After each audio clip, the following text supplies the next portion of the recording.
Темпераментіңіз қандай? Психологияда адам мінез-құлқын 4 түрлі типке бөліп қарастыратыны белгілі. Қай типке жататыныңызды анықтау үшін өз-өзіңізді зерттеуіңіз қажет, немесе психолог маманның көмегіне жүгінесіз. Астрологтар сізге оңай жолын сынады. Сала мамандары әр адамның бойында бір ғана емес, 2 түрлі темпераменттің кездесетінін айтады. Жұлдызыңыз бойынша қарап көріңіз.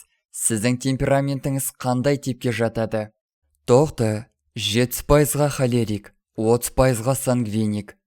Торпақ 40%-ға сангвиник, 60%-ға меланхолик.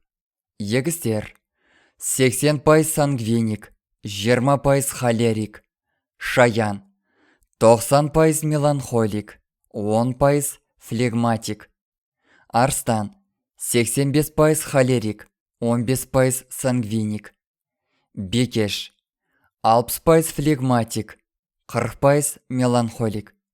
Тараза 50% флегматик, 50% меланхолик. Саршаян 60% холерик, 40% меланхолик.